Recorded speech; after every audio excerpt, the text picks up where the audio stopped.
जय हिंद स्टूडेंट, जय श्री महाकाल। आप लोगों को पता है कि हम लोग जो है वो एक सीरीज पर काम कर रहे हैं, जिसमें टॉप 500 ऐसे टॉपिक्स हमने सेलेक्ट किए हैं जो यूपीएससी में श्योर शॉट जो है वो आएंगे। क्योंकि पिछले 10 सालों के क्वेश्चन पेपर की एनालिसिस करने के बाद ये टॉपिक्स हमने जो है वो निकाले हैं। और आज का जो टॉपिक है जो है एग्रीकल्चरल ज्योग्राफी का। इस टॉपिक से रिलेटेड जो है गाइस काफी क्वेश्चन जो है वो एग्जामिनेशन में जो है वो पूछे गए हैं। हर साल आप एटलीस्ट 1 से 3 क्वेश्चन तक जो है वो इस टॉपिक से एक्सपेक्ट जो है वो कर सकते हैं। जैसे कि आज के इस पर्टिकुलर लेक्चर के अंदर एग्रीकल्चर ज्योग्राफी क्या है उसको जो है वो हम लोग समझेंगे, उसकी इंपॉर्टेंस को समझेंगे। टाइप्स कौन से होते हैं एग्रीकल्चर के उसको पूरा डिटेल में समझेंगे। राइट, इवन ये टॉपिक जो है वो आपके ना ही सिर्फ प्रीलिम्स मेंस में भी जो है वो काफी हेल्प करेगा।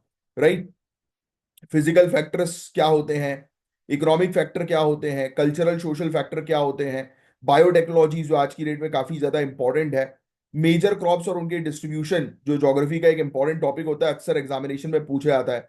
फिर एग्रीकल्चर का अलग अलग रीजन और उसके कैरेक्टरिस्टिक क्या है, जैसे tropical region, temperate region, Mediterranean agricultural region, polar region. फिर कुछ एग्रीकल्चरल की थ्योरीज हैं, मॉडल्स हैं उसके लोकेशन को लेकर। राइट, वॉन ट्विन्स मॉडल एक हम लोग को देखने को मिलता है। एग्रीकल्चर की लोकेशन थ्योरी है वेबर की। राइट, सेंट्रल प्लेस थ्योरी है एग्रीकल्चर के अंदर। तो ये पूरा डिटेल में हम इसका कोर आइडिया समझेंगे, इसका कहाँ कहाँ पे उपयोग किया जा सकता है, जो आप मेंस में भी लिख सकते हैं। इंडियन एग्रीकल्चर में आज की डेट में क्या क्या इश्यूज हैं जो आपसे प्रीलिम्स में पूछे जा सकते हैं, जैसे ग्रीन रेवोल्यूशन का क्वेश्चन कई बार जो है वो आ चुका है। फार्मर्स के आज की डेट में सुसाइड्स हो रहे हैं जो आप मेंस में मेंशन कर सकते हैं। यानी कि इस पर्टिकुलर लेक्चर को पूरा एंड तक जो है वो सुनने के बाद, देखने के बाद, आप ये मान के चलिए ये वाला टॉपिक एग्रीकल्चर ज्योग्राफी का आपका पूरी तरह से जो है वो क्रिस्टल क्लियर हो जाएगा। इंडिया के अंदर एग्रीकल्चर सिस्टम जो है वो कौन सी राइस, व्हीट, मेज कहाँ कहाँ पर उगते हैं, प्रॉपर उसकी जानकारी, प्रॉपर उसके नोट्स। राइट, हमने बिल्कुल बहुत प्रिसाइज तरीके से, सटीक तरीके से आपके सामने रखे। जैसे अगर आपसे पूछ ले एग्रीकल्चर की प्रॉब्लम्स क्या है, तो उसके चैलेंजेस भी हमने दिए हैं और उसके सोल्यूशन भी दिए हैं जो मेंस में आपको हेल्प करेगा। फिर एग्रीकल्चरल का डेवलपमेंट इंडिया में कैसा रहा, जैसे कि ग्रीन रेवोल्यूशन हुआ, व्हाइट रेवोल्यूशन हुआ, ब्लू रेवोल्यूशन हुआ, प्रधानमंत्री कृषि सिंचाई योजना आई, नेशनल एग्रीकल्चर मिशन है, प्रधानमंत्री किसान सम्मान निधि है, सॉइल हेल्थ मैनेजमेंट और रूरल इंफ्रास्ट्रक्चर में क्या, तो इसका एक बेसिक आइडिया हमने गवर्नमेंट की इनिशिएटिव को कनेक्ट करके भी दिया है आपके लिए। फिर एग्रीकल्चरल ज्योग्राफी और उसकी रीजनल प्लानिंग से रिलेटेड, यानी कि किस प्रकार की क्रॉपिंग पैटर्न्स होनी चाहिए, पूरी चीज, हर एक चीज इस पर्टिकुलर लेक्चर के अंदर रखी गई। इंपॉर्टेंट स्कीम्स फूड सिक्योरिटी के लिए कौन सी हैं, क्लाइमेट चेंज जिससे रिलेटेड क्वेश्चन आएगा ही आएगा श्योर शॉट। फिर international trade, market integration, technological advancement, dietary preference, तो ये ग्लोबलाइजेशन और एग्रीकल्चरल प्रैक्टिसेस के बारे में एक आइडिया दिया है। फूड क्राइसिस आज की डेट में चल रहा है तो उसका मैंने आपको जो है वो आइडिया दिया है। तो ऐसे करके टोटल पूरी चीज जो है वो हम कवर अप करेंगे। और एक चीज और मैं आपको बता दूं, ये नंबर आप एक मैं आपको दे रहा हूं, जो नंबर जो है वो आप नोट डाउन कर लीजिए अपने पास। और इस नंबर पर आप जो है वो व्हाट्सएप करिएगा हमारे टेलीग्राम के एक्सक्लूसिव चैनल को ज्वाइन करने के लिए, जहां पर इसकी पीडीएफ जो है वो आपको मिल जाएगी। तो नंबर लिख लीजिए, 9713282838, 9713282838। इस नंबर पर व्हाट्सएप करके आप टेलीग्राम की लिंक जो है वो मांग लीजिए।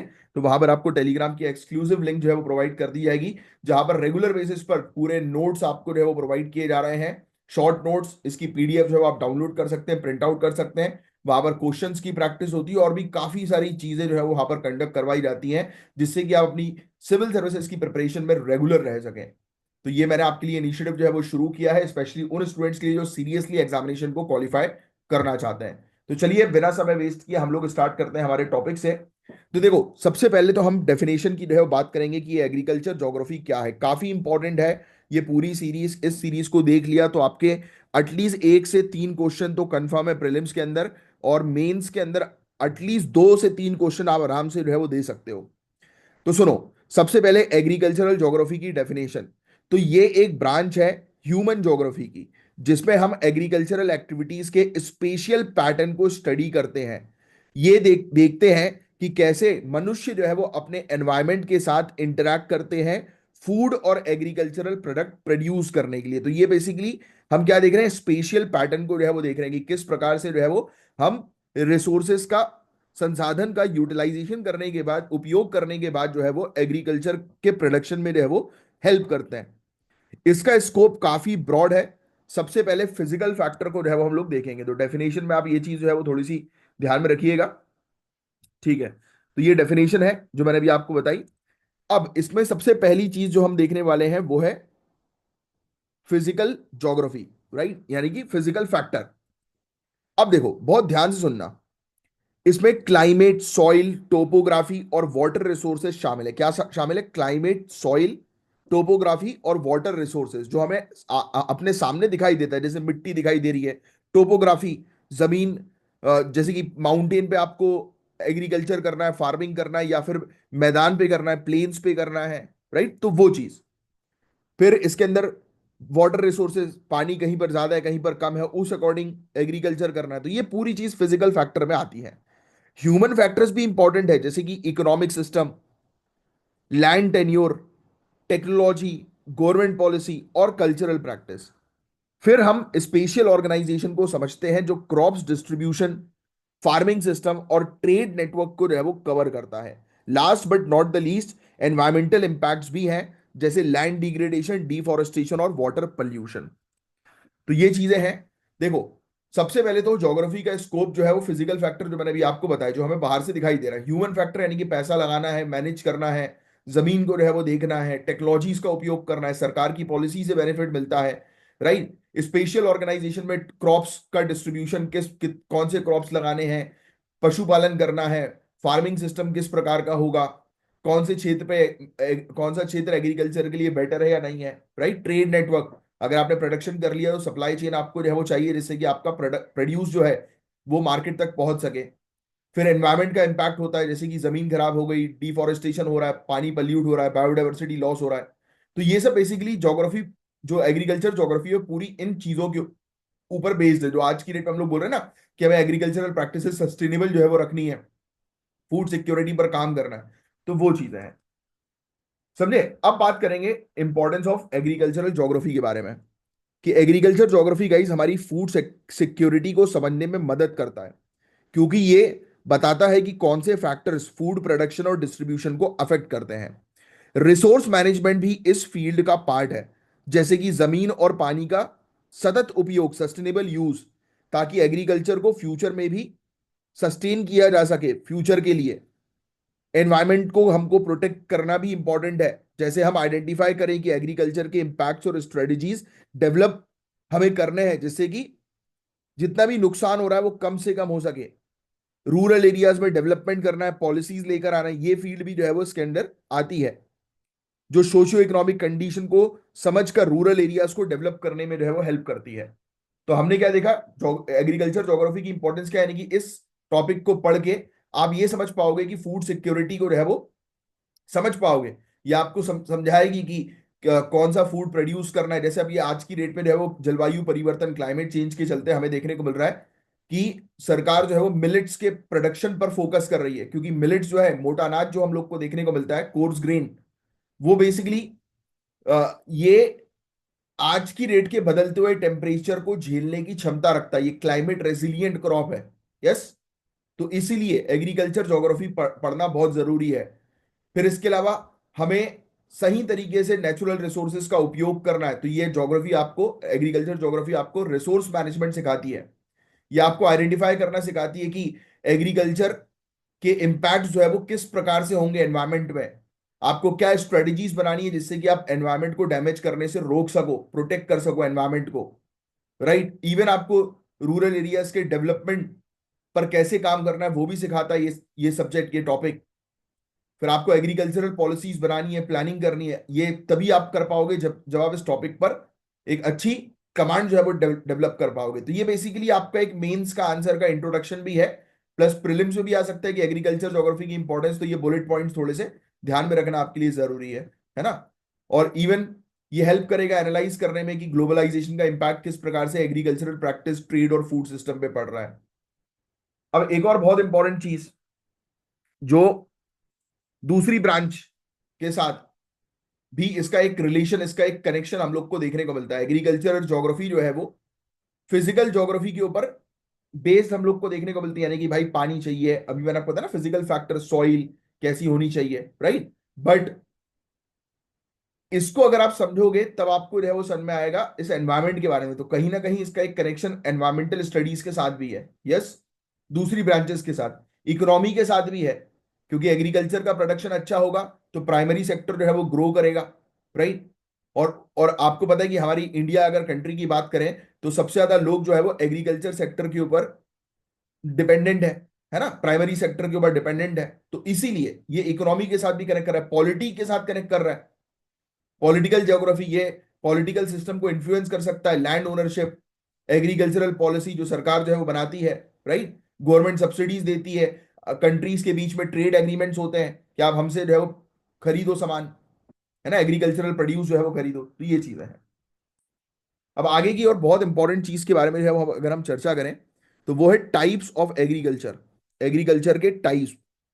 तो अब इसके बारे में हम बात करेंगे। एग्रीकल्चर को ब्रॉडली दो मेन चीजों में डिवाइड किया गया है, एक है सबसिस्टेंस और दूसरा है कमर्शियल एग्रीकल्चर। ये चीज आपको बहुत अच्छे से ध्यान में रखनी है।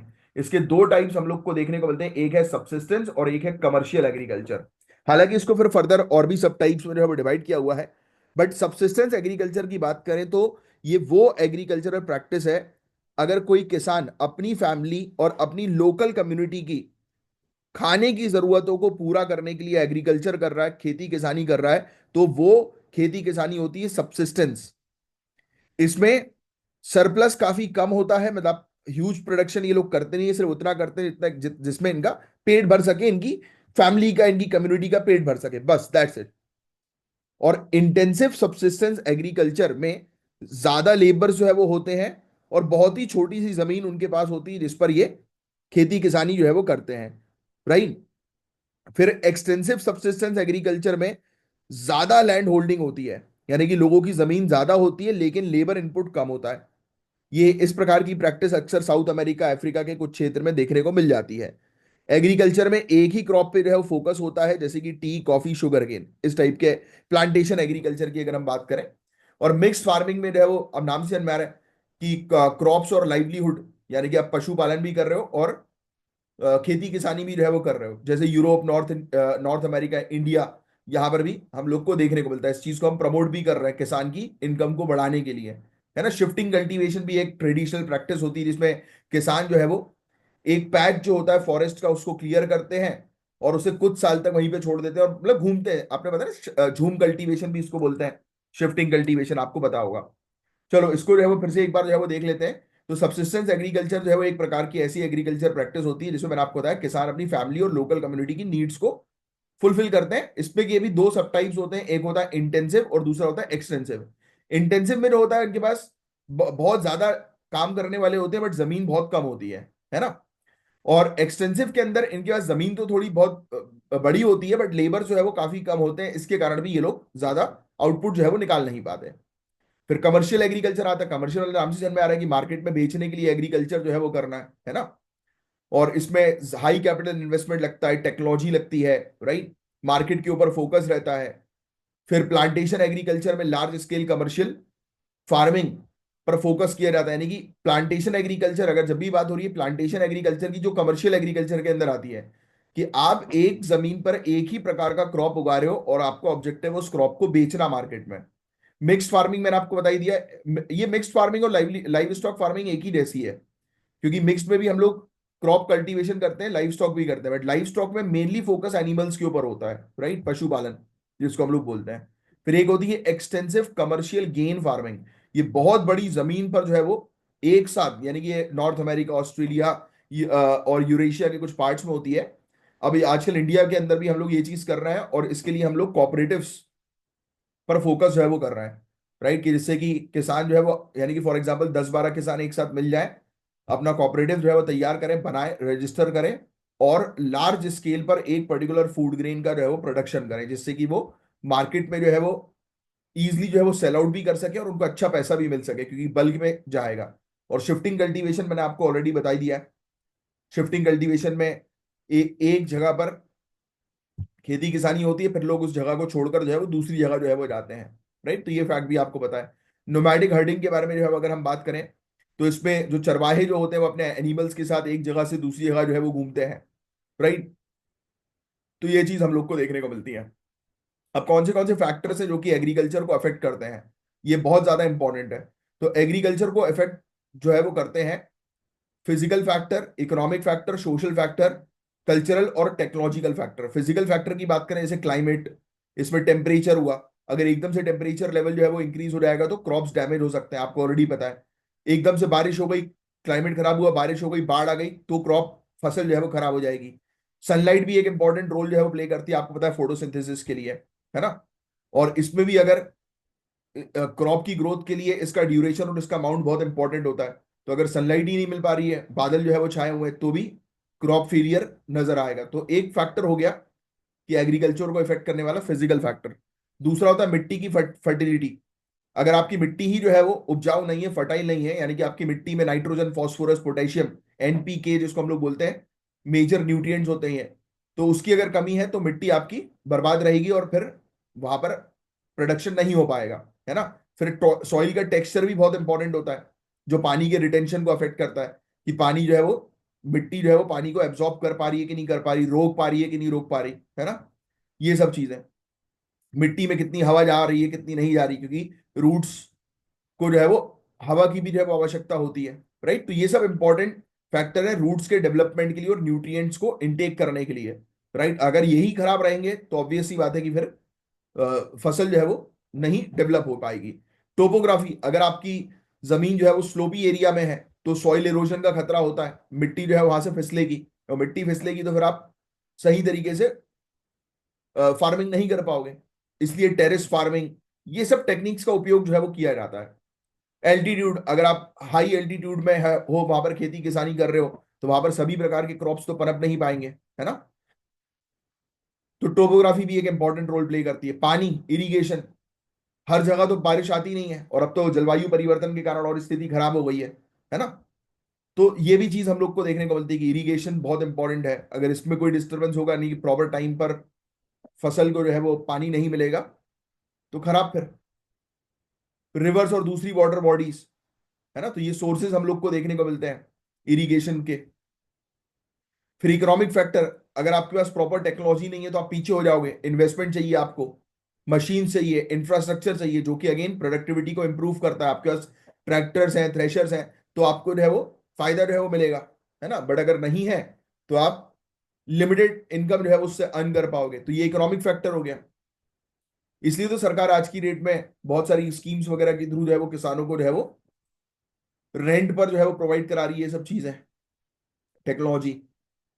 फिर इसके अलावा आपके पास मार्केट का एक्सेस नहीं है तो कोई मतलब ही नहीं होगा, ट्रांसपोर्टेशन नहीं है तो कोई मतलब ही नहीं निकलेगा। आपने प्रोडक्शन कर दिया, मार्केट तक अगर वो चीज पहुंच ही नहीं पा रही तो उस प्रोडक्शन का मतलब ही क्या रहा।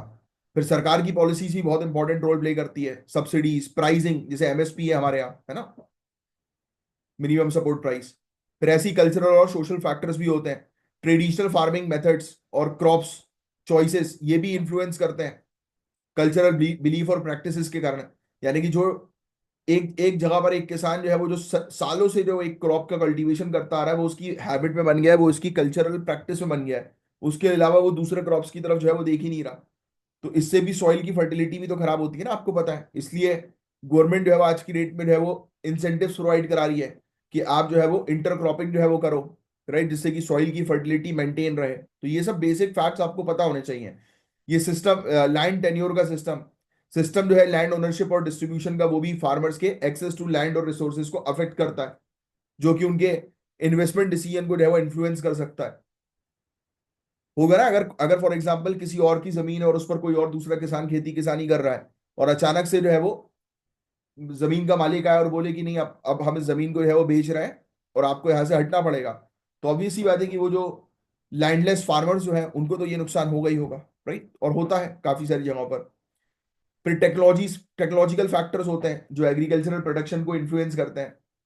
ग्रीन रेवोल्यूशन, ग्रीन रेवोल्यूशन के अंदर high yield variety of crops को इंट्रोड्यूस जो है वो किया गया था, राइट। हमने फर्टिलाइजर, पेस्टिसाइड्स के उपयोग को जो है वो बढ़ा दिया, इरिगेशन टेक्निक को जो है वो इंप्रूव किया, जिसके कारण से फूड प्रोडक्शन में इंक्रीज हुआ। बट एक्चुअल में ग्रीन रेवोल्यूशन का फायदा इंडिया के अंदर हर क्षेत्र को जो है वो नहीं मिला, है ना।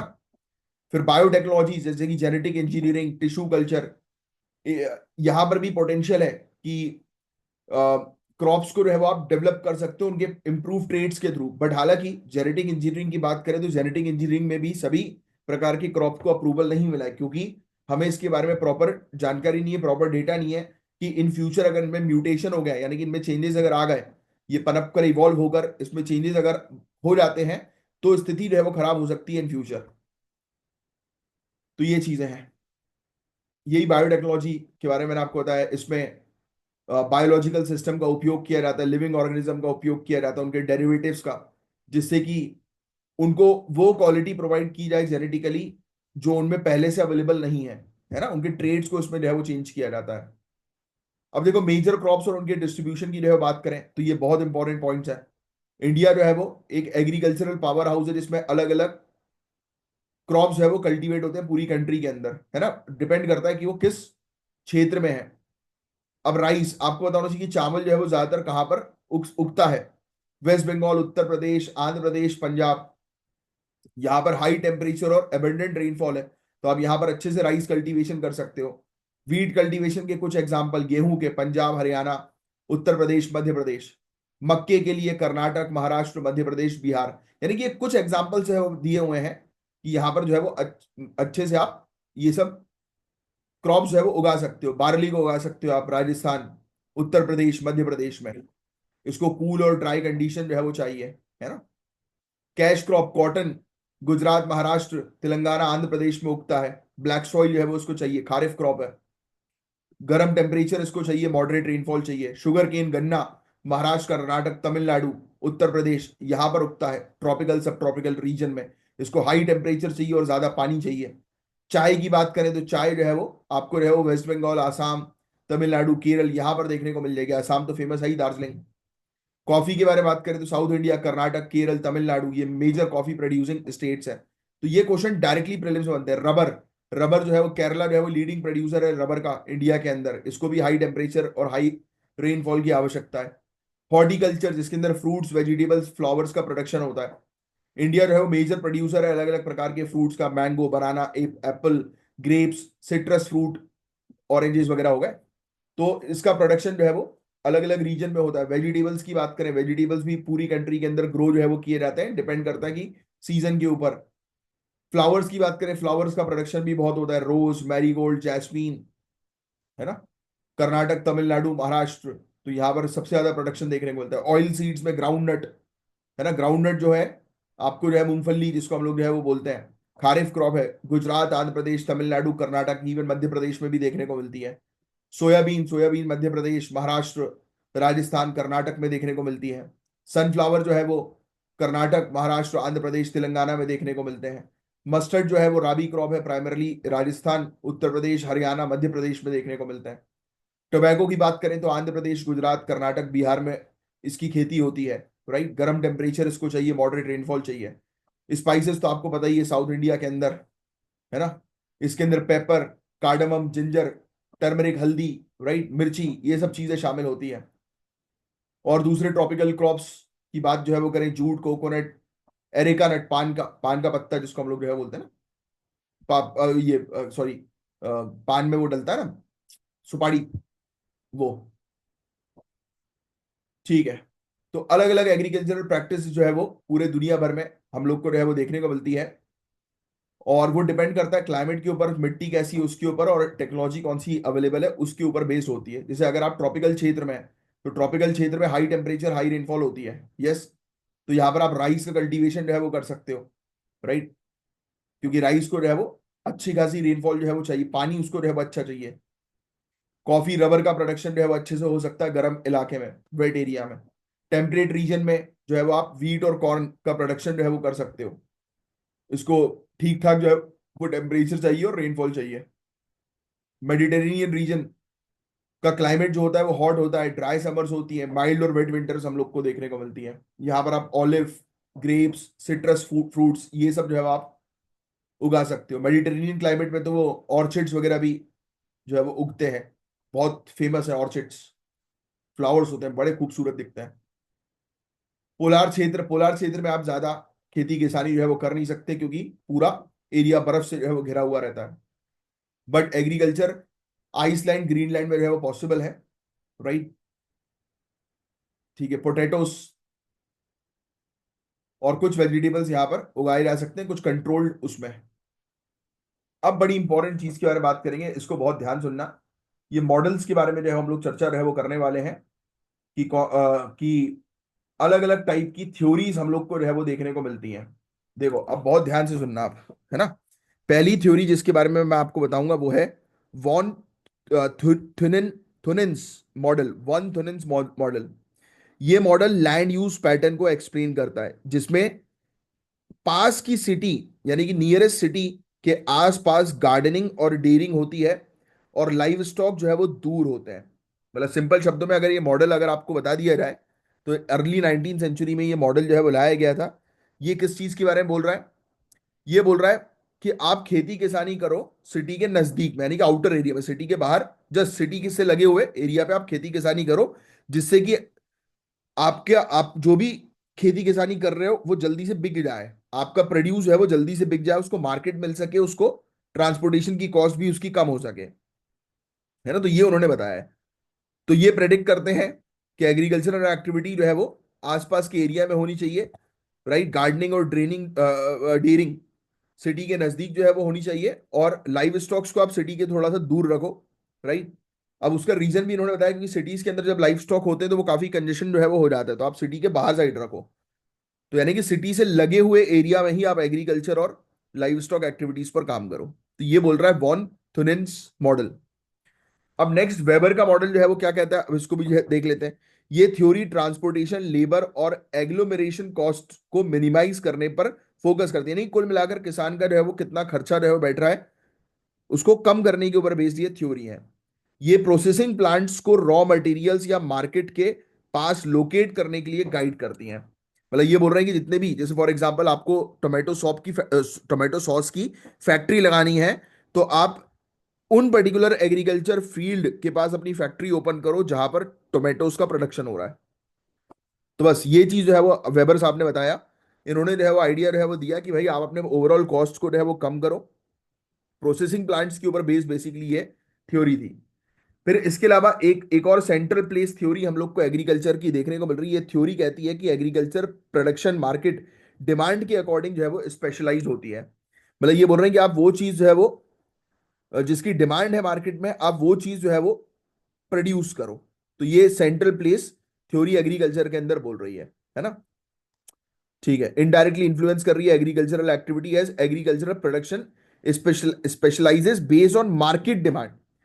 तो मार्केट में जो जिस चीज की डिमांड चल रही है उसका प्रोडक्शन करो आप, राइट। तो ये चीज बोल रही है सेंट्रल प्लेस थ्योरी। फिर मॉडर्न एग्रीकल्चर लोकेशन मॉडल एक हम लोग को जो है वो देखने को मिल रहा है। ये मॉडल मॉडर्न फैक्ट्रीज जैसे टेक्नोलॉजी, गवर्नमेंट पॉलिसी और ग्लोबल मार्केट को इंक्लूड करने पर फोकस करती हैं। तो इनका ऑब्जेक्टिव है कि आप ज्यादा से ज्यादा टेक्नोलॉजी का उपयोग करो एग्रीकल्चर में, गवर्नमेंट जो है वो अपनी पॉलिसीज अच्छी बनाए जिससे कि प्रोडक्शन हो। तो ये मॉडर्न एग्रीकल्चरल लोकेशन मॉडल है। फिर डिपेंडेंसी थ्योरी एग्रीकल्चर के अंदर, ये थ्योरी बताती है कि global economic structure developing countries को कैश क्रॉप पर डिपेंड करने पर मजबूर करते हैं। क्योंकि देखो आज की रेट पे जो है वो कैश क्रॉप की रिक्वायरमेंट जो है वो किसको है? डेवलप कंट्रीज को, राइट। तो डेवलपिंग कंट्रीज जो है वो फिर कैश क्रॉप्स के ऊपर ज्यादा फोकस करने लगते हैं, और फिर जो दूसरे जो क्रॉप्स होते हैं उन पर फोकस जो है वो नहीं करते, कंजम्पशन क्रॉप्स के ऊपर, है ना। तो इसके कारण फूड क्राइसिस भी आ सकता है। तो ये बोल रहे हैं कि डिपेंडेंसी थ्योरी, कि कई बार आप मार्केट के ऊपर जो है वो इतने ज्यादा डिपेंडेंट जो है वो हो जाते हो कि आप जो है वो अपनी खुद की फूड सिक्योरिटी के एवज में आप जो है वो दूसरी चीजें करते हो। वो सेम चीज हमारे पास्ट में हुई थी इंडिगो कल्टीवेशन में, आपको पता होगा। यस, मॉडर्न इंडियन हिस्ट्री के अंदर पढ़ा होगा आपने। अब इंडियन एग्रीकल्चर में इश्यूज है वो कौन से, देखो कितने बढ़िया तरीके से पूरे नोट्स आपको बना के दिए हुए हैं। आपको सिर्फ जो है वो चाहो तो प्रिंट आउट कर लो, या फिर इससे रिलेटेड अपने पास जो है वो नोट्स हाथ से रहो बना लो, तो बढ़िया आपके प्रिसाइज नोट्स भी रहेंगे आपके पास, और पूरी चीज आपको मिलेगी। इसके लिए हमारे टेलीग्राम के चैनल को जो है वो ज्वाइन कर लो। उसकी लिंक कहां पर मिलेगी मैंने आपको ऑलरेडी बता दिया है। अब नेक्स्ट लैंड यूज पैटर्न की बात करें, तो लैंड यूज पैटर्न इंडिया में जमीन खराब होती जा रही है। हमने जंगलों को काट काट कर जो है वो वहां पर खेती किसानी करना शुरू कर दिया। सॉइल इरोजन काफी बड़ी समस्या है ना, हमारे यहाँ पर। तो ये सब प्रॉब्लम्स मेनली अनसस्टेनेबल प्रैक्टिसेस और डिफॉरेस्टेशन की वजह से हो रही हैं। सोल्यूशन क्या है? अब जो प्रॉब्लम है वही उसका सोल्यूशन है। भाई हमने अगर पेड़ पौधे काटे, तो भाई हम पेड़ पौधे काटे नहीं, हम पेड़ पौधे जो है वो लगाने पर जो है वो टारगेट करें, एफॉरेस्टेशन पर जो है वो टारगेट करें rather than deforestation. Come on से यस और नो। जो प्रॉब्लम्स होती हैं वही उसका सोल्यूशन होता है। तो हमने देखा कि प्रॉब्लम यही है हमारे यहाँ पर, इस प्रकार की प्रॉब्लम है, तो उसका सोल्यूशन है कि हम सस्टेनेबल एग्रीकल्चर प्रैक्टिस करें, पानी को बचाएं, लैंड मैनेजमेंट पॉलिसीज जो है वो और बेहतर लेकर आए, जिससे कि इस प्रकार की समस्या को रिड्यूस कर सकें। फिर एक लैंड टेन्योर सिस्टम का मुद्दा है। आप सबको पता है कि जमींदारी सिस्टम हमारे यहां पर रही है और जिसने बहुत ज्यादा किसानों को एक्सप्लॉइट किया है, शोषण किया है किसानों का, अनइक्वल डिस्ट्रीब्यूशन क्रिएट किया था, है ना। फिर इंडिपेंडेंस के बाद हमने भूमि सुधार किए, जिसमें आपको पता होगा हमने लैंड ओनरशिप के ऊपर सीलिंग लगा दी थी, याद आ रहा है? अगर आपने ध्यान से एनसीईआरटी पढ़ी होगी, और जिस एनसीईआरटी से रिलेटेड आप प्लेलिस्ट में देखिए, हमारी ऑलरेडी हिस्ट्री की एनसीईआरटी एंशियंट मेडिवल मॉडर्न पूरी खत्म हो गई है। मतलब पूरी एनसीईआरटी का एक 15 दिन का क्रैश कोर्स है, उन डे वाइज अगर आप पूरी चीज को कवर अप करने की कोशिश करेंगे तो आपकी पूरी एनसीईआरटी जो है वो फिनिश हो जाएगी, और उससे रिलेटेड भी नोट्स आपको जो है वो हमारे टेलीग्राम के चैनल पर मिल जाएंगे, बहुत शॉर्ट नोट्स बना के रखे हुए हैं। तो zamindari system, tenant farming, landless labours जो हम लोग को देखने को मिलता है, लैंडलेस फार्मर्स बोलोगे आप, है ना, इसने कितना एक्सप्लॉइट किया हिस्टोरिकली। फिर इंडिपेंडेंस के बाद हमने चीजों को ठीक करने की कोशिश करी। तो हम जो है वो किस चीज को समझ रहे हैं, ये मुद्दे, ये इशू, ये जो बहुत इंपॉर्टेंट, जो मेंस में भी आ सकते हैं, प्रीलिम्स में भी, कि ये इश्यूज रहे हैं इंडिया के अंदर एग्रीकल्चर के। एक तो यही है कि हमने जमीन को सही तरीके से उपयोग नहीं किया, दूसरा हमारा लैंड टेन्योर सिस्टम, ओनरशिप बोल सकते हो, लैंड ओनरशिप सिस्टम भी बोल सकते हो। फिर हमारे यहाँ पर सबसे बड़ी एक और समस्या है, किसान जो है उनके पास 2 हेक्टेयर है उससे कम की जमीन है ना, जो ज्यादा इन्वेस्टमेंट कर नहीं पाते और बल्क प्रोडक्शन नहीं कर पाते। तो उसके लिए हमने एक सोल्यूशन तो लेकर आ गए, देखो फार्मर कोऑपरेटिव्स को हमें स्ट्रेंथन करना है। देखो मैंने आपको प्रॉब्लम भी बताई हुई है और सोल्यूशन बताया, इतने अच्छे नोट्स यहाँ पर आपके लिए अवेलेबल हैं कि आप सिर्फ एक बार पढ़ेंगे आपको पूरा टॉपिक क्लियर हो जाएगा, और मेंस में बिल्कुल ऐसे कैसे उतार के आ जाएंगे ना, तो आपको इतना अच्छा लगेगा आंसर जिसकी कोई लिमिट नहीं। क्रॉप डाइवर्सिफिकेशन, देखो आप, हम आज की डेट में एक प्रकार के मोनोक्रॉपिंग पर फोकस नहीं कर रहे हैं, हम जो है फोकस कर रहे हैं सिंगल क्रॉप पर, फोकस नहीं कर रहे हैं, हम फोकस कर रहे हैं कि हम मल्टीपल क्रॉप जो है वो लगाए, जिससे कि मिट्टी सही हो, मिट्टी की हेल्थ ठीक हो, जो थोड़ी देर पहले मैंने आपको बताया, पेस्ट की प्रॉब्लम, डिजीज की प्रॉब्लम जो है वो कम हो। हम organic farming, natural farming, sustainable practice, इनको प्रमोट करने पर फोकस कर रहे हैं। फिर ग्रीन रेवोल्यूशन जो है वो लाया गया, high yield variety of seeds हम लेकर आए, बट हालांकि इसने मतलब एनवायरमेंट को खराब ही किया। देखो लिखा है limitation, environmental degradation, regional disparity, हर जगह पर ग्रीन रेवोल्यूशन का फायदा नहीं मिला।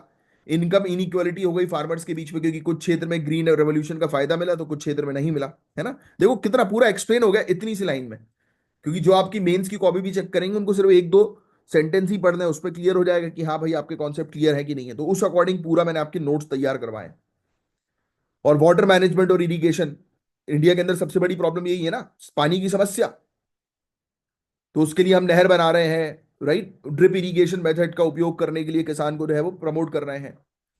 फिर एग्रीकल्चर जो है वो बैकबोन है रूरल इकोनॉमी की, राइट, तो इसमें हम लोग को जो है वो आज की डेट में फोकस करना है लॉन्ग टर्म डेवलपमेंट के ऊपर। और कुछ समय पहले भी हमने जब रेगुलर लेक्चर्स में डिस्कशन किए थे तो ये मैंने आपको बोला था कि हम अगर रूरल एरियाज को डेवलप करेंगे तो ऑटोमेटिकली हमारी इकोनॉमी जो है वो ग्रो करेगी, इंडिया जो है वो ऑटोमेटिकली खुद से डेवलप कर लेगा। इंडिया के अंदर एक और बड़ा इशू है, फार्मर के सुसाइड का इशू, है ना।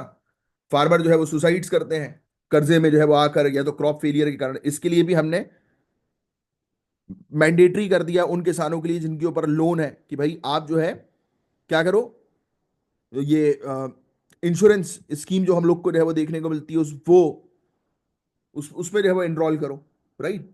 तो ये चीज हम लोग को जो है वो देखने को मिल रही है, इंश्योरेंस स्कीम हम लेकर आए हैं, क्रॉप इंश्योरेंस स्कीम, ठीक है। अब इंडिया के, अब चीज बता रहा हूं, बहुत ध्यान सुनना है। इंडिया के अंदर हम लोग को देखने को मिलता है कि इतना वास्ट लैंड है, इतनी बड़ी जमीन है, राइट। तो नॉर्थ वाले एरिया को हम व्हीट बेल्ट बोलते हैं, ईस्ट वाले एरिया को राइस बेल्ट बोलते हैं, और सेंट्रल इंडिया को मेज बेल्ट बोलते हैं, याद रखना।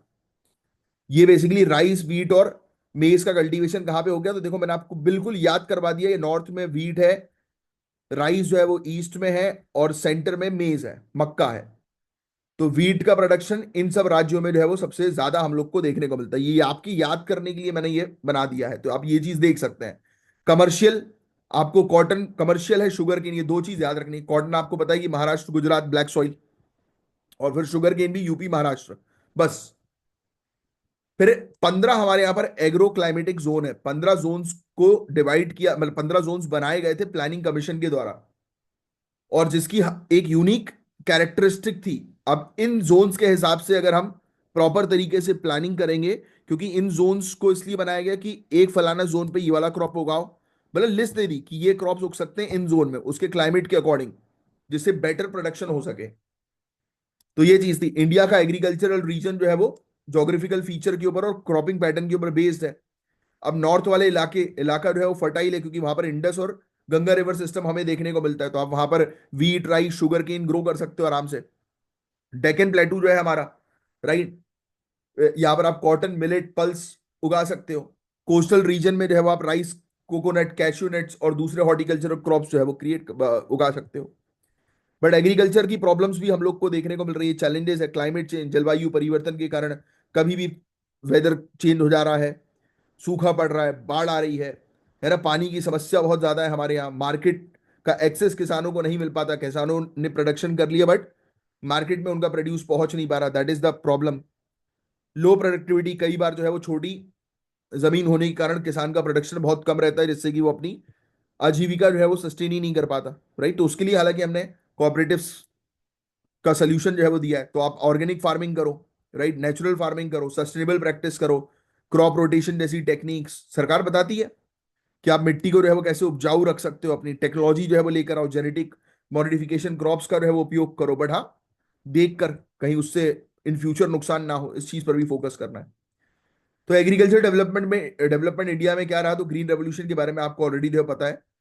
अब ये व्हाइट रेवोल्यूशन, ऑपरेशन फ्लड, इसमें मिल्क के प्रोडक्शन को हमने बूस्ट कर दिया था, इंडिया जो है वर्ल्ड लार्जेस्ट मिल्क प्रोड्यूसर जो है वो बन गया। ब्लू रेवोल्यूशन, जिसमें हम लोग जो है फोकस जो है वो फिशरीज के ऊपर करते हैं। प्रधानमंत्री कृषि सिंचाई योजना है हमारी, 2015 में लाई गई थी, इरिगेशन की, किसान को जो है वो पानी की व्यवस्था जो है वो करवाई जाए, उसके लिए थी। नेशनल एग्रीकल्चरल मार्केट, ई नाम जिसको हम लोग बोलते हैं, 2016 में लाया गया, ऑनलाइन प्लेटफॉर्म जहां पर किसान जो है वो अपने प्रोड्यूस को जो है वो ट्रेड कर सकें। प्रधानमंत्री किसान सम्मान निधि, ये 6,000 रुपए प्रति साल जो है वो स्मॉल और मार्जिनल फार्मर्स को प्रोवाइड कराती है, 3 इक्वल इंस्टॉलमेंट में उनकी इनकम्स को सपोर्ट करने के लिए। फिर सॉइल हेल्थ कार्ड स्कीम हम लोग को देखने को मिलती है, राइट, सॉइल हेल्थ कार्ड आपको पता होगा। प्रधानमंत्री ग्राम सड़क योजना भी हमने बनाया है, जिससे कि किसानों का प्रोड्यूस है वो मार्केट तक जल्दी पहुंच सके, ट्रांसपोर्टेशन फैसिलिटीज इंक्रीज करने के लिए। तो एग्रीकल्चर ज्योग्राफी का रीजनल डेवलपमेंट में भी काफी इंपॉर्टेंट रोल हमेशा से जो है वो रहा है, राइट। ठीक है, क्रॉपिंग पैटर्न इसके बारे में हमने देख ही लिया। राइस और व्हीट प्लेन्स में उगते हैं, मिलेट ड्राई सीजन में उगा सकता हो, इसलिए तो मिलेट्स पर आज की डेट में सबसे ज्यादा टारगेट किया जा रहा है। इरिगेशन, कैनाल के थ्रू, नहरों के थ्रू जो है वो आप पानी जो है पहुंचा सकते हो खेतों तक, कुएं लगवा सकते हो, राइट। ठीक है, टैंक इरिगेशन, टैंक्स के थ्रू जो है वो आप व्यवस्था करवा सकते हो। तो दीज आर द पॉइंट्स। फिर इसके अलावा एग्रीकल्चरल जोन और रूरल सेटलमेंट पैटर्न के बारे में जो है वो चर्चा करें हम लोग, ये बहुत इंपॉर्टेंट है, थोड़ा सा समझना इसको जो है वो जरूरी है। देखो, कई बार आप देखते होंगे कि एक पर्टिकुलर रीजन में बहुत ज्यादा फार्मर्स जो है वो आपको नजर आ रहे हैं, यस। एक क्षेत्र है उसमें बहुत ज्यादा फार्मर्स है, यानी कि न्यूक्लिएटेड सेटलमेंट होता है। अब एक क्षेत्र जो है जहां पर पानी भी है और जो क्षेत्र जो है वो उपजाऊ भी है, तो ऑब्वियस सी बात है कि वहां पर बहुत छोटे छोटे टुकड़े में बहुत सारे फार्मर जो है वो खेती किसानी करने लगते हैं, और ये एक चैलेंज भी है, पता है, न्यूक्लिएटेड सेटलमेंट। जिस ये चैलेंज जो है वो रोकता है कि एक एक किसान के पास बड़ी जमीन नहीं है, क्योंकि उनको कॉम्प्रोमाइज करना पड़ता है बिकॉज ऑफ द पॉपुलेशन। तो ये चीज है। फिर एक डिस्बर्स सेटलमेंट होता है, हिली एरियाज में किसान दूर दूर जो है वो रहते हैं, राइट। एक लीनियर सेटलमेंट होता है, नदी के किनारों पर पूरा बेल्ट होता है ना। तो इस प्रकार से जोन्स हम लोग को देखने को मिलते हैं जहां पर किसान जो है वो सेटल्ड होते हैं। अब फूड सिक्योरिटी के फैक्टर्स क्या है, अवेलेबिलिटी।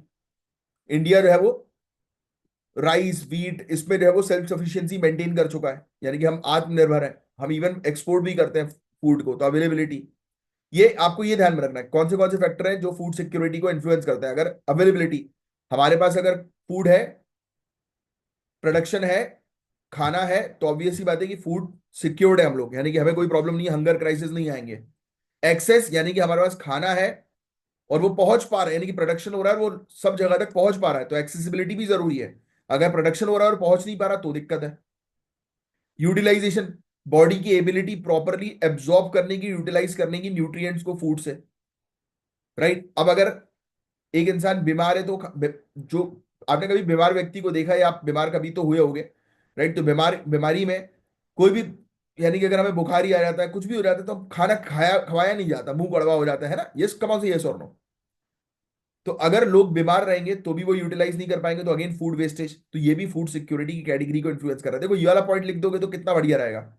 इसलिए मैं जो चीजें आपकी कवर अप कराता हूं, वो इस उस अकॉर्डिंग कवर अप कराता हूं कि आपकी कॉपी दूसरों से अलग दिखनी चाहिए, और इसीलिए इन सब चीजों में बहुत टाइम लगाकर हम पूरे कंटेंट को प्रिपेयर करते हैं। स्टेबिलिटी इंश्योर करना कि आप जो है वो हमेशा फूड जो है वो मिलता रहे, राइट, वो स्टेबिलिटी। इंडिया की स्कीम है नेशनल फूड सिक्योरिटी एक्ट, ये 2013 में जो है वो लाई गई थी। नेशनल फूड सिक्योरिटी एक्ट के तहत ये कहा गया था कि लोगों को राशन शॉप से जो है वो 2 रुपए, 3 रुपए, 1 रुपए प्रति किलो के हिसाब से ग्रेन्स मिल सके। पब्लिक डिस्ट्रीब्यूशन सिस्टम ये वही है, फेयर प्राइस शॉप का नेटवर्क है, राशन शॉप का network. Mid day meal scheme बच्चों के लिए लाई गई थी ये, अब तो इसका नाम पीएम पोषण हो गया है ना। ठीक है, शिफ्टिंग क्रॉप कैलेंडर, तो अब देखो जलवायु परिवर्तन से हम कैसे डील करें, तो हम अपने क्रॉप कैलेंडर को शिफ्ट करें। जो हमारा जो ये क्रॉपिंग पैटर्न है ना, टाइम के अकॉर्डिंग उसको थोड़ा स्विच करना पड़ेगा, क्योंकि कभी अब बारिश भी कई बार डिले हो जा रही है। तो हम उस चीज को एनालाइज करके क्लाइमेट के अकॉर्डिंग जो है वो अपने वो तैयार करें। समझ रहे हो आप? क्रॉपिंग कैलेंडर, देखो कितना अच्छा मैंने आपको ये दे दिया क्रॉपिंग कैलेंडर, कि हम क्रॉप कैलेंडर्स को शिफ्ट करें। ये सोल्यूशन अगर आप लिखोगे मेंस में तो चेक करने वाले को मजा आ जाएगा, right. High temperature, water scarcity, पानी की समस्या, टेम्परेचर हाई होने के कारण हमें जो है वो क्या चीज है वो देखने को मिल रही है कि क्रॉप का प्रोडक्शन जो है वो कम हो रहा है, पानी की डिमांड जो है वो बढ़ती जा रही है, लाइव स्टॉक पर भी इंपैक्ट पड़ रहा है, एनिमल की हेल्थ पर भी। ठीक है, मिट्टी खराब हो रही है, पानी पल्यूट हो रहा है, बायोडायवर्सिटी लॉस जो है वो हो रही है, जैव विविधता में कमी आ रही है, काफी सारी प्रजातियां एक्सटेंट लुप्त होती जा रही हैं, green house gas continuous emit हो रहा है, राइट। फार्मिंग भी ग्रीन हाउस गैस को कंट्रीब्यूट करती है, आपको शायद पता होगा, है ना। जब हम खेत की जुताई करते हैं तो उसमें से जो है वो ग्रीन हाउस गैस जो है वो रिलीज होती है, मीथेन गैस। यस, जो कि अगेन ग्रीन हाउस गैस है जो एनवायरमेंट को जो है वो डैमेज करती है। तो उसको मैनेज करना जो है बहुत ज्यादा जरूरी है। ठीक है, इंटरनेशनल ट्रेड, एग्रीकल्चर जो है वो ग्लोबलाइज बन गया है, आज की डेट में एक्सपोर्ट इंपोर्ट होता है। हम खुद जो है वो ऑयल पाम जो है वो इंपोर्ट कराते हैं, मलेशिया, इंडोनेशिया, इन कंट्री से।